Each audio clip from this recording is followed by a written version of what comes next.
Donc tout d'abord, je me présente. Je dirige Interaction Healthcare, qui est un acteur dans le domaine de l'e-santé. Mais je suis également membre du think tank Renaissance Numérique. C'est un think tank qui réfléchit à la place du numérique pour nous tous, c'est-à-dire les citoyens, avec bien sûr un prisme pour la santé, avec un groupe de travail qui est dédié sur ce point. Et puis également, je suis président adjoint au niveau de la commission service de Cap Digital, qui s'intéresse beaucoup à la rencontre notamment des acteurs du monde académique, du monde industriel, du monde des startups pour inventer le numérique de demain. Et si vous souhaitez me suivre en termes de veille sur la e-santé, je vous ai également mis les comptes Twitter et Scoopit, et cette présentation sera bien sûr disponible par la suite. Voilà. Alors, juste sur Renaissance Numérique, vous pouvez également retrouver des travaux, notamment des propositions qui ont été faites sur le domaine de l'e-santé, également aussi sur la prévention, qui est sortie il y a 2 ans, et ça vous le retrouvez sur le site de Renaissance Numérique. Voilà, donc notre métier, en fait, c'est de pouvoir imaginer le numérique et de comprendre toutes les innovations qui nous entourent pour un intérêt pour les patients et les problèmes de santé. Donc, on va parler beaucoup de e-santé aujourd'hui, beaucoup de technologies, mais avant tout, ce qui nous intéresse, c'est l'intérêt pour les patients, l'intérêt pour les problèmes de santé, et que cette e-santé devienne quelque chose de plus concret par rapport à tout ce que je vais pouvoir vous présenter. Quand on parle de e-santé aussi, c'est pouvoir innover. Et au sein de la société, on a créé un département il y a maintenant 4 ans qui s'appelle Sim4Health et qui est un acteur qui est spécialisé dans la simulation numérique en santé. On recrée virtuellement ce que les médecins vont voir dans toute leur vie, donc en formation initiale et formation continue. Donc cliniquement, on va reproduire ces images que vous avez en haut avec notamment des casques de réalité virtuelle. Et ces technologies aujourd'hui, elles sont reconnues puisque nous avons eu un des prix au CES l'an dernier à Las Vegas sur la e-santé et puis également une sélection au prix Galien. Donc montrer que la e-santé, c'est également aussi des éléments qui rentrent dans la vie des profils de santé et des patients. Alors, rapidement une définition de la e-santé, puisque en 20 minutes, pour vous décrire ce qu'est la e-santé, tout d'abord, il y a une partie de la e-santé qui est la partie technologique. Donc vous avez sur la partie à droite tout ce qu'on va évoquer, notamment par la suite avec la télémédecine, la télésanté, les applications de M-santé, mais également aussi la robotique. Et puis également dans la e-santé, on peut intégrer tous les systèmes d'information, notamment je pense au milieu hospitalier. Donc c'est une grande famille. Donc quand on parle de la e-santé, il faut un niveau de granularité bien sûr beaucoup plus fort pour comprendre le fonctionnement. Quand je parlais de e-santé et de développement, aujourd'hui, c'est à peu près un marché qu'on estime autour de 2,2 milliards à 3 milliards actuellement et qui pourrait aller jusqu'à 4 milliards en 2020. Donc, on a une progression assez intéressante. Et puis également des actions qui ont été menées pour notamment les ARS avec un budget de 80 millions d'euros qui ont été mis pour les programmes de territoire de son numérique et qui va être notamment évoqué tout à l'heure par Mme Bilbao pour un projet en Aquitaine. Et puis, on a aujourd'hui, dans les startups, dans la e-santé, des gros acteurs, bien sûr, du numérique, mais aussi des startups qui émergent et sont encore dans une première étape de développement, moins d'1 million d'euros de chiffre d'affaires, mais vous verrez qu'ils seront importants dans le développement de la e-santé. Donc, c'est un secteur qui est en pleine expansion, en pleine structuration aussi. Et pour être synthétique, je vous ai intégré une petite animation sur les différentes tendances. Alors bien sûr, ce n'est pas exhaustif, mais quand on parle d'e-santé, les grandes tendances qu'on peut voir, c'est bien sûr autour du collaboratif. On va le voir tout à l'heure, notamment avec les réseaux sociaux. C'est bien sûr toutes les plateformes patients qui vont pouvoir permettre d'accompagner les patients. C'est bien sûr tout ce qui est les objets connectés, avec les objets connectés de bien-être, et puis ceux bien sûr qui sont dans la partie purement accompagnement des patients, notamment sur des pathologies chroniques.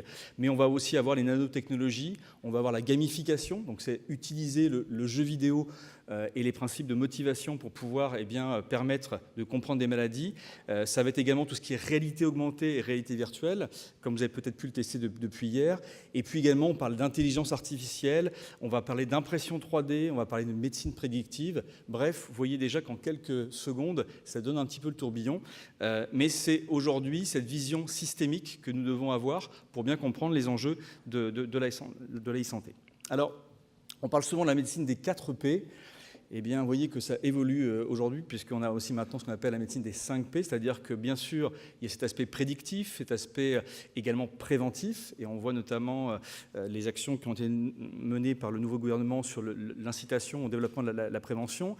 Aussi une médecine qui est de plus en plus personnalisée, et je pense que c'est extrêmement cohérent par rapport à des maladies rares d'avoir cette démarche de personnalisation. Et puis également l'aspect communautaire, l'aspect participatif. Mais un élément, et donc c'est ce 5e P qui est rajouté, qui est la médecine des preuves, donc le P de preuve, puisque bien évidemment, vous pouvez avoir une appétence, un intérêt pour la e-santé, mais à un moment donné, on doit avoir, d'un point de vue clinique, comme pour un médicament, comme tout le traitement que vous connaissez, et bien avoir des preuves scientifiques. Et donc l'ensemble des acteurs de la e-santé s'inscrivent dans cette médecine des preuves. Alors, ce schéma est un peu vaste en termes d'acteurs. Juste vous montrer que quand on parle de e-santé, ça donne un écosystème nouveau aujourd'hui. Bien sûr, des acteurs dans le milieu hospitalier, dans le milieu académique, j'en ai parlé, mais aussi dans les acteurs qui vont fournir des solutions, et bien des acteurs du numérique qui sont là depuis très longtemps et qui fournissent des solutions. Mais aussi, on va voir, par exemple, des mutuelles qui vont apporter des solutions.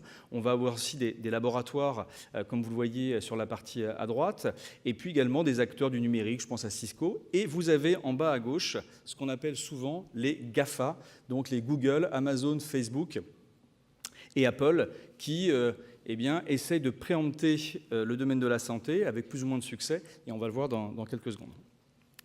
Voilà, donc il y a des nouvelles collaborations, je les passe rapidement, mais vous montrer que ces acteurs que je viens de citer, ils ne travaillent pas de manière en silo. La e-santé, c'est travailler de manière collaborative, et vous avez par exemple des collaborations qui ont été faites avec 23andMe, qui permet avec Pfizer notamment, c'est un accord qui permet d'obtenir des informations sur le génome, et notamment donc des prédispositions qui pourraient être génétiques, avec donc l'analyse faite par 23andMe, mais également Sanofi et Verily donc de Google, qui ont créé une joint venture. Madame Vitali pourra peut-être en parler tout à l'heure, notamment Onduo, donc sur la prise en charge du diabète. Et puis également, même dans ce qu'on appelle le dispositif médical, dans la robotique, vous avez des acteurs comme Google qui travaillent avec Ethicon, donc de J&J, Johnson & Johnson, pour pouvoir proposer des plateformes d'intelligence artificielle permettant d'améliorer la prise en charge par les chirurgiens et bien sûr, in fine, pour le patient. Alors, je vous ai parlé beaucoup d'acteurs dans la e-santé. Maintenant, il y a aussi ceux qui la vivent, c'est le grand public, c'est les patients, c'est nous tous. Aujourd'hui, il y a une forte appétence de la part des Français pour pouvoir utiliser ces technologies. Alors, bien évidemment, permettre de faire gagner du temps, permettre également notamment d'oublier des choses, comme c'est mis dans les 2 sondages qui ont été mis. On pense notamment à l'observance, bien évidemment. Par contre, ce n'est pas un chèque en blanc, si vous me permettez cette expression, puisqu'il y a beaucoup de questions éthiques sur la collecte des données, l'information. Et bien sûr, en 20 minutes, on ne pourra pas traiter ces sujets, mais c'est important de montrer qu'il y a cette appétence, cet intérêt, mais bien évidemment avec un contrôle et un cadre bien précis. Alors, même si tous les exemples que je vous donnais ne sont pas uniquement sur la partie maladie rare, il me semblait important de faire quelques focus sur les applications de manière beaucoup plus concrète. Et notamment, je vous parlais d'un élément important au niveau technologique qui est le mobile. C'est ce que je vois en face de moi, les photos qui sont prises, les smartphones. Tout le monde a aujourd'hui un téléphone permettant de dialoguer, de réserver ses billets.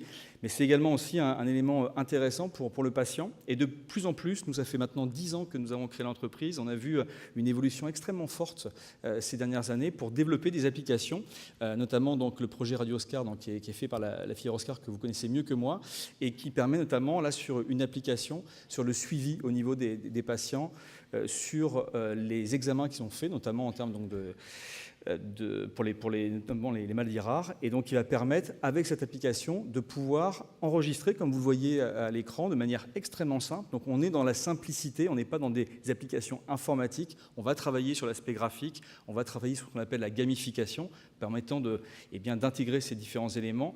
Et vous l'avez vu, comme vous voyez à l'écran, de manière très simple. Donc on va utiliser les fonctionnalités du mobile que vous servez dans la vie quotidienne pour accompagner d'une part le patient, mais aussi permettre un meilleur échange avec les preneurs de santé.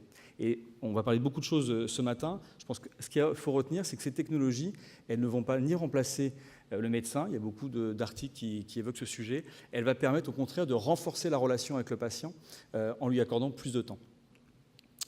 Alors, on parle aussi par rapport aux maladies rares sur les médias sociaux. Il y a bien sûr le développement de réseaux sociaux que vous connaissez parfaitement, comme Facebook, mais il y a aussi ce qu'on appelle des réseaux sociaux qui sont plus thématiques. Je pense notamment en France à Carnity, au niveau international Patient Like Me, ou de manière plus spécifique, là aussi en France, My Hospice Friend, qui sont des réseaux sociaux qui vont permettre, par exemple, dans le milieu hospitalier, de partager des informations, des expériences. Et donc là, aujourd'hui, ces réseaux sociaux permettent d'avoir des échanges entre patients et de permettre d'avoir un meilleur circulation de l'information, mais aussi des pratiques qui pourraient être intéressantes. Je voulais vous donner un exemple assez concret aussi en termes de e-santé sur les maladies rares, avec une initiative qui a été lancée il y a quelques années aux États-Unis, en Silicon Valley, qui s'appelle CRONMED, et qui permet, donc les photos que je vous ai mises sur la partie à droite ont été extraites d'un reportage qui a été diffusé sur Arte, et qui montre le témoignage en fait d'une patiente, puisqu'on parle beaucoup d'errance diagnostique, bien sûr, dans les maladies rares, et bien d'avoir une approche collaborative. Donc cette plateforme permet, lorsque un patient peut être dans cette errance diagnostique, de pouvoir publier en fait son cas directement, de manière bien sûr anonyme, et de le mettre à l'ensemble de la communauté bien sûr médicale, et qui va permettre de pouvoir donner un nombre de diagnostics assez intéressant. Alors forcément, c'est toujours l'aspect éthique que j'évoquais tout à l'heure doit être pris en compte dans ce type de démarche. Ce qu'il faut savoir, et notamment le retour d'expérience qui a été fait par cette patiente, c'est que lorsqu'elle a publié, après quelques années d'errance diagnostique, elle a eu 17 propositions. Et ces 17 propositions, ce n'est pas elle qui, bien sûr, les a analysées. Elle a analysé avec ses médecins pour pouvoir accompagner. Et ces médecins ont pu isoler une ou deux pathologies qui avaient été diagnostiquées par le collaboratif. Donc là, clairement, aujourd'hui, les réseaux sociaux, les plateformes collaboratives, dans le cas des maladies rares, peuvent apporter aussi une approche intéressante. Bien évidemment, il faut encadrer ce type de dispositif pour, bien sûr, avoir une gestion la plus éthique possible. Pareil pour les essais cliniques, il y a eu un article qui a été diffusé il y a quelques jours où Facebook, alors bien sûr cette image elle est là pour interpeller, il y a eu beaucoup de démarches qui ont été faites pour développer donc, ces essais cliniques. Ils l'ont fait également avec Facebook et un établissement donc, à Boston, lors d'un congrès scientifique, a montré que les propositions et les récoltes d'informations par Facebook étaient plus pertinentes. Donc bien évidemment, ça met en évidence l'intérêt et là aussi, comme je l'évoquais tout à l'heure, le cadre de ces essais cliniques, mais Facebook pourrait être une des solutions. Alors, là aussi, toujours pour expliquer une maladie rare, on peut utiliser ce qu'on appelle le serious game, donc c'est un terme un petit peu barbare, mais en fait, comme son nom l'indique, une traduction un peu littérale, un jeu sérieux. Je vous montre un projet qu'on a développé. Alors, on n'est pas dans une pathologie rare, mais on pourrait très bien, bien sûr, le développer et s'inscrire dans cette démarche. Là, c'est un serious game qui a pour objectif d'expliquer à des enfants et à leurs parents le psoriasis. Donc là, vous voyez, vous avez des mécaniques de jeu, puisqu'on sait très bien que le cerveau apprend plus facilement lorsqu'il s'amuse. Et bien évidemment, ici, c'est de pouvoir permettre à des enfants entre 6 ans et 11 ans de mieux comprendre leur maladie, à leurs parents, bien sûr, de les accompagner. Notamment, vous avez ici, lors du bain ou de la douche, les produits nécessaires, mais aussi les gestes qu'il ne faut pas faire, mais aussi des comportements. Ici, à la piscine, les enfants peuvent avoir des remarques très difficiles. Et un petit garçon, une petite fille qui se construisent à cet âge-là, vous pouvez avoir des termes très durs.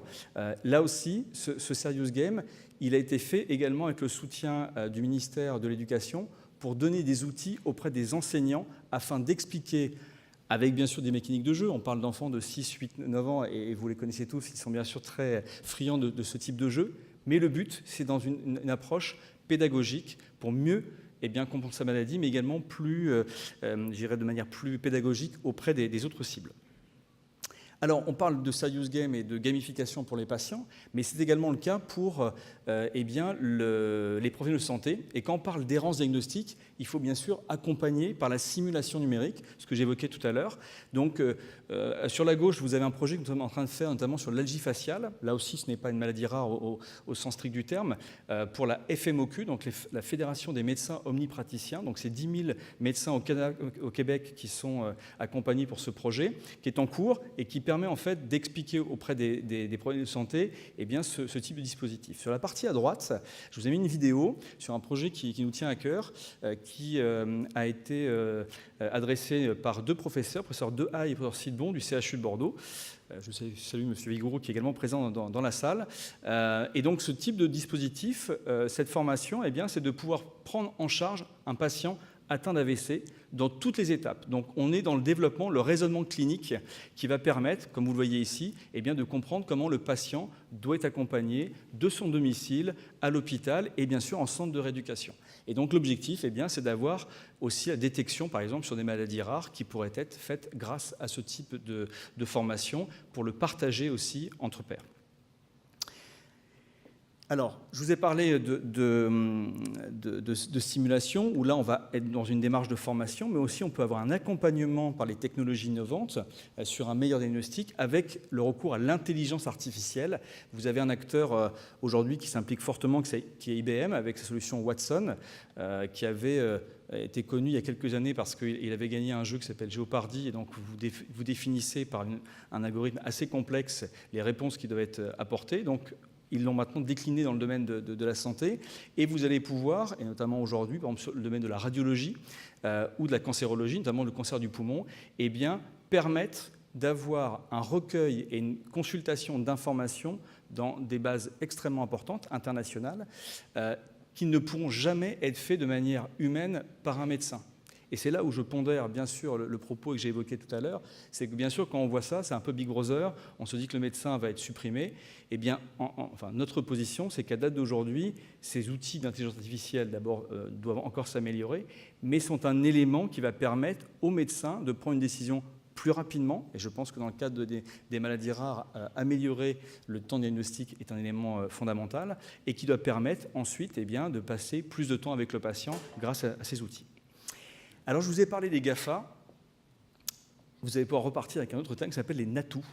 Les NATU, c'est Netflix, c'est Airbnb, c'est Tesla Motors, c'est Uber. Vous allez me dire, mais il est complètement hors cadre par rapport à l'e-santé. Il faut savoir qu'en fait, est-ce que l'e-santé peut être un facteur de désintermédiation ? Je vous donne un exemple assez concret. Vous connaissez Uber qui vous permet de vous déplacer dans toutes les villes du monde. Enfin, pas toutes maintenant, ils ont quelques petits problèmes. Mais également d'autres solutions, puisqu'ils ont une approche, et là j'aurais pu développer aussi par rapport aux GAFA toute leur stratégie de développement autour de la e-santé. Ils ont développé UberX. UberX, c'est tout ce que je vais pouvoir proposer à vous tous qui prenez la voiture. Est-ce qu'il y a peut-être d'autres services qui sont intéressants ? Vous avez Uber Eats qui va vous permettre de faire livrer vos repas. Vous savez que c'est quelque chose qui se développe énormément. En Inde, ils ont signé des partenariats pour pouvoir livrer vos médicaments. Et là, forcément, lorsque j'évoque ce type de sujet, il y a souvent des remords en disant mais est-ce que c'est encadré ? Il y a le rôle bien sûr des pharmaciens et c'est tout à fait légitime. Mais c'est le point du titre, la création de la valeur qui est perçue par les patients. Et l'e-santé aujourd'hui ne doit pas, s'enfermer dans une démarche trop, on va dire, technologique, trop réglementaire, mais d'être un échange entre les patients, les professionnels et surtout la valeur qui est perçue. Et notamment sur des personnes qui peuvent être handicapées, des personnes qui ont sur des pathologies chroniques ne peuvent pas se déplacer, ça peut être des vrais services qui arrivent aujourd'hui. Et donc, il est important que ces acteurs numériques, qui sont souvent des acteurs américains, doivent aussi trouver des solutions. Il y a plein aujourd'hui de sociétés, notamment françaises et européennes, qui peuvent proposer ce type de solutions. Et surtout, il y a beaucoup d'acteurs du milieu hospitalier, du milieu de la recherche, qui sont intéressés pour proposer ce type de solutions. Donc le maître mot, c'est que ces GAFA et ces NATU ne feront rien si, bien évidemment, on ne s'approprie pas correctement ce type de technologie. Et donc, pour conclure et être dans le temps de ces 20 minutes, je voulais conclure. Alors, bien sûr, vous avez vu, en 20 minutes, c'est très difficile de brosser tous les sujets, mais un élément qui est essentiel, c'est que la technologie, et nous on le voit au quotidien, on rencontre des patients, on rencontre des professionnels de santé, on rencontre également des sessions de patients. Le cœur de l'e-santé, il n'est pas fait derrière un ordinateur à faire du développement. Il est fait notamment dans des lieux de rencontre. Je pense notamment des hackathons. Il y en a eu notamment un dernièrement, je crois que c'est le week-end dernier sur Respiration. Il y en a eu également à Bordeaux avec WDMH, où là, vous faites rencontrer des médecins, des développeurs, des ingénieurs UX, des pharmaciens, des patients qui vont imaginer la santé de demain. Et donc la conclusion, c'est de dire que l'innovation de demain en santé, elle se construira avant tout avec les patients et les problèmes de santé. Je vous remercie.